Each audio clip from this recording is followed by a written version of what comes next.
Aujourd'hui, on se retrouve, on va parler matos, c'est plus précisément vélo.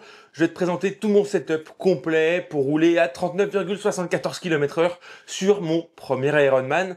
Je vais te parler de mon vélo, mais aussi du choix de matériel que j'ai choisi à titre perso, casque, tenue, chaussures, chaussettes, etc. pour optimiser mon vélo. Comme tu peux le constater, je l'ai pas encore lavé, la course a eu lieu hier. Donc, il est encore sale. Je voulais pas le laver parce que quand je vais le laver, je vais démonter la plupart des pièces de compétition pour le passer en mode entraînement. Et je voulais te le présenter vraiment tel qu'il a été pour la course, de façon la plus honnête possible. C'est parti. Alors, j'ai choisi un Canyon Speedmax CFR, le modèle le plus haut de gamme de chez Canyon, pour plusieurs raisons. Premièrement, je trouve que c'est actuellement l'un des vélos les plus beaux, même s'il y en a beaucoup. On va pas se mentir, des vélos qui sont magnifiques, mais celui-là me plaisait particulièrement. Deuxièmement, son prix. C'est un vélo très haut de gamme, mais qui a un prix un petit peu plus bas que les autres vélos de gamme. Si on compare à d'autres marques telles que Pinarello, qui montent à 20 000 euros, S-Work à 14 ou 15 000 euros, le Canyon reste plus abordable, même si ça reste des tarifs extraordinaires. Là-dessus, il n'y a pas de débat, mais voilà. Quand on veut se faire plaisir, si on a envie de se faire plaisir, c'est une bonne bête. Donc, on est parti sur ce setup. Moi, je l'ai choisi pour plusieurs raisons. Avant, j'avais un Chive S-Work qui était un superbe vélo, mais j'avais une problématique de longueur, notamment au niveau de mon poste de pilotage. Donc ça m'a permis aussi de résoudre notamment ce problème-là en achetant tout simplement des petites pièces qui m'ont permis de pousser un petit peu le poste de pilotage. Bref, j'aurais pu trouver des solutions sur le S-Work, ça me faisait une bonne excuse pour changer. Maintenant, passons à la revue plus en détail de ce vélo. Alors, avant de commencer, le Canyon, déjà il faut savoir que c'est un vélo entre guillemets qui a fait ses preuves chez les pros. Il a pas moins de 7 titres de champion du monde Half et Ironman à son actif, peut-être même 8, je dis peut-être une bêtise, mais bref, on est quand même sur un vélo qui sait rouler, qui roule vite, et on va le voir ensemble, qui est franchement vraiment hyper intéressant pour du format Half, pour du format full, polyvalent, pratique, bref, je te le passe en revue. Allons-y. Débutons par le poste de pilotage. Voici le setup de course. Premièrement, bien évidemment, hydratation dans le cadre, 750 ml d'hydratation qui se cache juste ici. La paille qui sort ici, un petit élastique pour pouvoir venir verrouiller la paille et pas qu'elle se balade. Il y a un petit aimant qu'on voit pas mais qui est juste derrière là, ici. Mais franchement, ça tient rien du tout. Moi, je mets un élastique, ça évite que ça me gicle partout tout le temps parce que sinon, dès que t'as une bosse, t'en prends plein la gueule. Donc là, petit élastique, ça permet de bloquer tout ça. Un support de gourde directement entre les bas pour être le plus aéro possible, ce qui permet tout simplement d'avoir l'avant entièrement fermé quand tu le mets en position aéro. Là, je mets un bidon de 850 ml. On retrouve aussi les prolongateurs rallongés de chez Canyon. Moi, j'adore ça, franchement, pour plusieurs raisons. Premièrement, j'adore changer de position quand je roule. Donc, parfois, je vais me mettre comme ça. Après, je peux avancer un petit peu, relever un petit peu les bras. Bref, ça me permet d'être vraiment détente. C'est super confort. La mousse Ergon, c'est extraordinaire. D'ailleurs, même sur mon Chive, j'avais acheté les petits pads de mousse pour les mettre dessus à la place parce que franchement, la mousse Ergon, moi, j'adore. Ça glisse jamais. Au bout de 180 bornes, même si t'es trempé, ça finit nickel. Moi, j'adore. Le vélo est équipé en Dura-Ace, donc frein Dura-Ace, les manettes ici, les manettes de passage de vitesse en haut. En compteur, j'ai un Garmin Wahoo... un Garmin, pas du tout. J'ai un compteur Wahoo Element Bolt qui vient se mettre juste entre mes bras. Au niveau du cockpit, j'ai un petit déport de chez Radsport Xberg. Mais tu vois l'idée, en gros tout simplement ça me permet de gagner quelques centimètres pour avoir un cockpit plus loin, ce dont je te parlais tout à l'heure. Plus largement, le vélo est équipé en Dura-Ace DI2, un plateau de 54 à l'avant, une cassette en 11-30 à l'arrière. Bref, là-dessus, on est classique. On a une petite gourde de chez Canyon juste ici. Cette gourde vaut littéralement un rein, mais elle a le mérite d'être très pratique. Voilà, tu l'enlèves en faisant le petit pivot, et en fait en dessous c'est un système d'aimant que tu viens clipser en direct. L'avantage, c'est que ça peut pas sauter du tout. Contrairement à moi, avant j'avais une gourde Elite, ça m'arrivait qu'elle saute. Je l'avais scratché, ça m'est arrivé qu'elle saute. Bon, j'ai pris ça bouge pas, c'est nickel. Mais ça coûte beaucoup trop cher par rapport à ce que c'est, donc je te le conseillerais pas spécialement. Sur le Canyon, on a aussi une petite boîte vers le haut où on peut mettre notre nutrition. Moi, j'y ai inclus 5 gels pendant la course ici. J'en avais 2 accrochés juste ici, et enfin 3 derniers qui étaient dans ma trifonction. En termes de selle, j'ai une selle de chez Syncros, la selle d'origine des vélos Scott, qui est vraiment très bien. C'est la même selle que les Geobiomized, qui sont beaucoup plus chères. Donc là, si tu veux une selle un peu moins chère, qui est vraiment intéressante d'un point de vue organisme, d'un point de vue fessier, moi en tout cas elle me va très bien. Avant d'origine, j'avais une Physique Transirio R1, je crois, de mémoire. Ça me défonçait les fesses. Donc voilà, je savais que la Geobiomized m'allait bien. J'ai trouvé les Syncros qui étaient beaucoup moins chers. Rail en carbone, c'est parfait. Ensuite, pour l'hydratation toujours, donc on a dit une gourde dans le cadre, une gourde ici, et une dernière à l'arrière, pour être bien évidemment le plus aéro possible du début à la fin. Mais que serait un vélo de chrono sans des grosses roues? Donc bien évidemment, route 80 à l'avant, lenticulaire à l'arrière. J'adore, je trouve ça magnifique. Et personnellement, j'ai jamais été trop gêné avec la lenticulaire, par vent ou pas. Je bouge pas trop. Je suis assez lourd. Donc peut-être que c'est ça, je pèse à peu près 77 kg. Donc peut-être que ça vient de là. Mais voilà. Globalement, même à 40 km/h, 50 km/h en rafale, ça bouge pas des masses. Pour moi, est-ce que c'est ma position, est-ce que c'est la façon dont je roule, je sais pas du tout, sincèrement, mais en tout cas, je suis plutôt à l'aise. Au niveau des pneus, on a des Continental GP5000 TT en tubeless. Et ça compte vraiment. Petit détail au niveau de la transmission, j'ai un capteur de puissance Dura-Ace intégré au pédalier, donc un sur chaque manivelle, très simple. Maintenant, si je crève, qu'est-ce qui se passe? Je te l'ai dit, je suis monté en tubeless. Donc premièrement, on a le préventif qui va faire effet. Mais sur un Ironman, sur 180 bornes, il fallait prévoir un peu plus. Et là, on a la petite boîte intégrée sur le Canyon qui est merveilleuse. Hop là, qui se dissimule très bien, qui bouge pas, elle est jamais tombée pour l'instant. Et juste ici, j'ai tout mon kit de réparation. Alors, mon kit de réparation, c'est bien évidemment un percuteur, tout petit percuteur, à cartouche de CO2. Donc, si jamais je crève, que le liquide fait l'effet, mais que j'ai trop perdu en pression, je peux avoir une petite cartouche de CO2, je la visse, je la pète et je regonfle. Maintenant, si jamais le problème est un peu plus gros, j'ai une chambre à air juste ici avec une valve faite pour la roue pleine, un petit extenseur de valve si jamais j'ai besoin de le passer sur la roue avant. Comme ça me permet d'avoir une seule chambre à air pour la roue pleine et pour la roue de 80 mm grâce à ça. Et j'ai découvert, il me faut une petite clé pour démonter la roue arrière, c'est un axe. Et là, je te présente le petit accessoire que j'ai découvert. Peut-être l'accessoire ultime, pareil, un petit peu cher, mais quand on aime, on ne compte pas. C'est un Dynaplug. Alors, il y a d'autres marques qui doivent le faire. J'ai découvert ça très peu de temps avant l'Ironman. J'étais un peu en galère. Je l'ai commandé directement le plus vite possible pour l'avoir rapidement. C'est fait aux États-Unis, donc en gros, tout simplement, ça te permet de, si t'as un trou, tu mets ça directement dans ton trou de pneu. Là, t'as la mèche qui va rester dans le pneu, juste comme ça. Et ça permet de reboucher le trou. Alors, dit comme ça, on se dit, bon, bah super, mais c'est un Dynaplug Air. Il a un petit trou juste ici. Et ce petit trou permet en fait de mettre une cartouche de CO2 juste là. Donc là, tu mets ta cartouche de CO2 ici, tu mets dans ton trou, tu viens mettre ta cartouche de CO2 juste là, tu pètes la cartouche, et une fois que c'est dedans, ça va regonfler ton pneu. Et ainsi, t'enlèves, et là, tu perds 10 secondes pour réparer ton pneu. Et donc, c'est vraiment extraordinaire. Pour moi, ça, c'est vraiment un accessoire de fou. J'espère ne pas vraiment servir, mais je trouve l'idée géniale, notamment sur les roues pleines, parce que sur la roue pleine, il y a un truc qu'on parle pas assez. C'est que, ok, j'ai mon percuteur, mais mon percuteur, il ne passe pas ici, tu vois. Donc là, c'est mon trou pour recharger ma roue pleine, ça passe pas. Donc comment je dois faire? Eh bien, je dois mettre ma cartouche de CO2, mon petit coude, qui va me permettre de gonfler. Donc c'est-à-dire qu'il faut que j'appuie avec mon coude ici pour que l'air sorte, il faut que je tienne mon coude bien pour pas que ça foire. Donc ça veut dire que ma cartouche, j'ai vite fait de la rater. Donc je me suis dit, si jamais je crève la roue pleine, Dynaplug. Si jamais je crève trop la roue pleine, chambre arrière, plus cartouche. Mais voilà, ça me permettait d'avoir plusieurs possibilités à un poids très modéré parce que tu vois, en fait, ça prend pas beaucoup de place. Voilà, tout mon kit de réparation. J'ai entre guillemets, première solution, le tubeless. Deuxième solution, chambre à air. Troisième solution, Dynaplug. 3 solutions différentes. Je trouvais que c'était vraiment pas déconnant pour un Ironman. Et bien évidemment, des pneus neufs. Au niveau des petites astuces sur le vélo, moi, je mettais des élastiques à peu près partout. C'est-à-dire que toutes mes gourdes, je les accroche avec des élastiques. Alors des élastiques tout simples. Tu vois, là, je me suis pas embêté, c'est un élastique jaune. Globalement, j'avais un vélo multicolore au niveau des élastiques.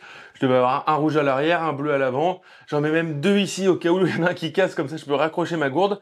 Et ça permet d'éviter que les gourdes elles sautent. Parce que ça arrive super souvent qu'il y a des mecs qui perdent leur nutrition sur Ironman. Je croise les doigts, je touche du carbone. Ça ne m'est pas encore arrivé. Mais voilà, pour éviter ça, en tout cas, je pars toujours avec des élastiques qui tiennent tous mes bidons. Comme ça, je me dis, bon, ça maintient, au moins ça limite le risque, ça limite la crise. Et donc voilà. Toujours partir avec des élastiques partout sur le vélo, au cas où. Maintenant, passons à mon matos. Comment j'étais équipé pour rouler à 39,74 km sur 178 km, puisque le parcours fait pas 180 exactement. C'est parti. Premièrement, la trifonction. Alors, coup de théâtre. Moi, ça fait quelques années que j'utilise une trifonction Trimtex. Trimtex, pour ceux qui ne connaissent pas, c'est la marque qu'utilise Christian Blumenfeld. Alors maintenant, qui s'appelle Surpass. Mais quand ils ont changé le nom en Surpass, ils ont fait la grande braderie sur tout ce qui vendait de logoté Trimtex. Et en fait, ça permettait d'avoir des trifonctions qui étaient, entre guillemets, les plus aéros du marché, selon tout le monde. De toute façon, tout le monde vend la trifonction la plus aéro du marché. Donc, des trifonctions, en tout cas, aéro, qui fonctionnent sur des mecs comme Christian Blumenfeld. Donc, on va dire, pas trop de choses à prouver, même si la trifonction reste un sujet très personnel. C'est-à-dire que ça se trouve, moi, cette trifonction, elle était pas top pour moi, mais comme je vais pas faire des tests en soufflerie, elle m'allait très bien. Donc l'idée, c'était d'avoir une trifonction qui était avec les jambes aéro, comme ceci, hyper collante comme ça, bref. Je te la passe en revue parce qu'en fait, cette trifonction juste avant l'Ironman, 2 jours avant l'Ironman, je l'essaye, je la réessaye plutôt, et je me rends compte qu'en fait, elle est détendue. Alors, je pense que j'ai perdu un peu de poids dans la prépa full, je me suis pas rendu compte spécialement, enfin, un peu de masse graisseuse parce que j'ai pris en poids, mais quand je suis rentré là-dedans, elle flottait de partout. C'était un enfer. Je me suis dit, mais alors là, j'ai une trifonction aéro qui flotte de partout. Et la problématique, c'est au niveau de mes cuisses, qu'en fait, littéralement, la peau de chamois, en fait, ça faisait comme si elle bougeait. Et c'était l'enfer. Ça me détruisait les fesses. Je me suis dit, je peux pas rouler 180 bornes avec ça. Il faut que je trouve une solution. Et j'ai eu un coup de chance phénoménal. C'est que j'ai la Team Borner, donc qui est une team de notre coin, qui a bien voulu me prêter une trifonction pour l'Ironman. Donc, je les remercie vraiment à fond parce que ça m'a sauvé la vie. Elle était parfaitement à ma taille. Et surtout, elle était finalement plus confortable que la Trimtex, en tout cas au niveau des fesses. Donc vraiment, encore merci à eux. Ça m'a vraiment sauvé la vie. Donc j'ai roulé avec cette trifonction Team Borner. Donc une team locale du coin. Donc voilà. C'est des trifonctions qui viennent de chez Chef de File. Personnellement, j'avais jamais mis les pieds là-dedans. Et bah, super confortable. Franchement, en termes d'aéro, là on a des jambes classiques, mais je pense pas que ça change grand-chose. Les manchettes sont aéro. Elle est super fitée, elle est super respirante. D'ailleurs, on peut le voir, hein, vraiment, tu vois à travers, c'est hyper agréable.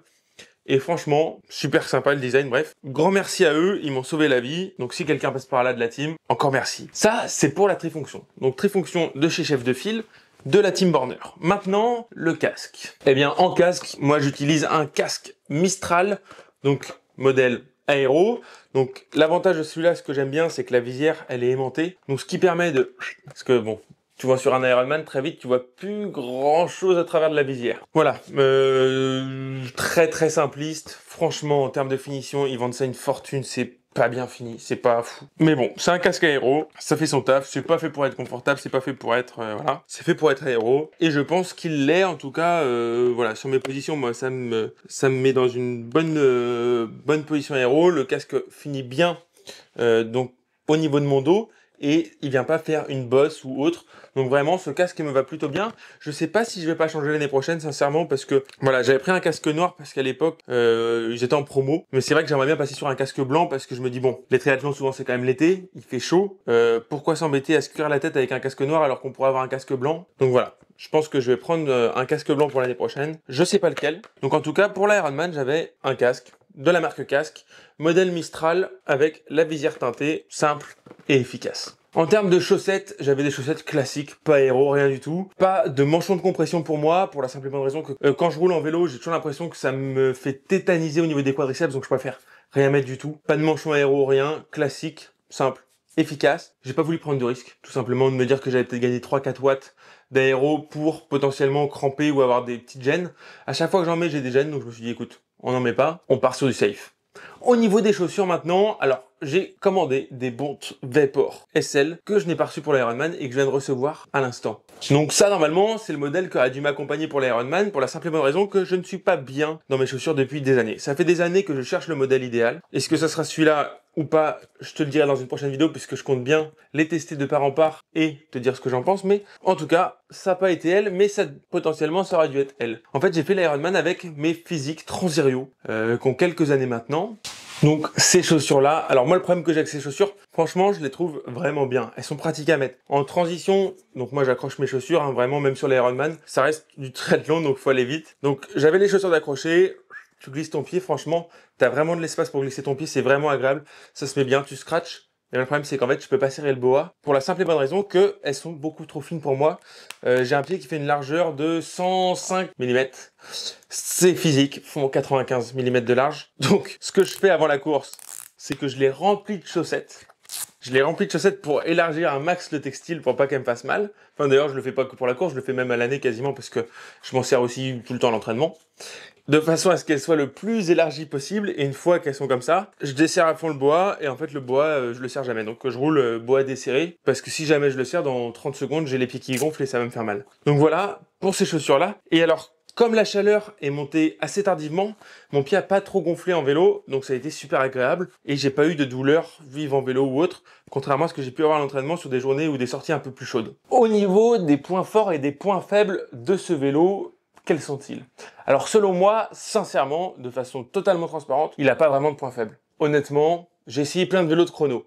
J'ai roulé avec pas mal de vélos de chrono et à l'heure actuelle, il y a très peu de vélos de chrono qui ont des points faibles réellement. Le gros avantage que Canyon va avoir sur ce vélo notamment par rapport aux autres, c'est que je trouve qu'il est hyper facile à régler pour plusieurs raisons. Premièrement, il y en a tellement de vendus qu'il y a plein de marques qui se mettent à faire des pièces. Par exemple, on a ce Spacer, ça vaut que 170 €. Alors c'est ultra cher pour un Spacer, il n'y a pas de discussion, mais par contre, c'est beaucoup moins cher que quand tu dois changer un cockpit sur un Chive ou que tu dois trouver une pièce sur un Chive ou sur un autre vélo qui est potentiellement beaucoup plus rare et donc que tu dois faire imprimer en 3D, que ça va peut-être casser, bref. C'est mon avis, mais en tout cas, je trouve que l'avantage de ce vélo, c'est que vraiment il y a plein de pièces de disponibles. Canyon adapte toujours les pièces qui sortent au pro l'année suivante pour les amateurs, comme par exemple ce support de gourde. Alors pareil, ils le vendent à Reims, mais c'est pratique. Moi, sur mon ancien vélo, j'ai acheté plein de pièces imprimées en 3D, tout a cassé. Je les ai payé une fortune, tout a cassé, j'en ai eu marre, ça m'énerve parce que ça tient pas dans le temps. Alors bien évidemment, il y a certainement des pièces imprimées en 3D, des mecs qui font ça de façon carrée. Je suis pas tombé dessus malheureusement, ou peut-être que voilà, peut-être que c'était le coup de pas de chance. Et toujours est-il que voilà, là, c'est en alu,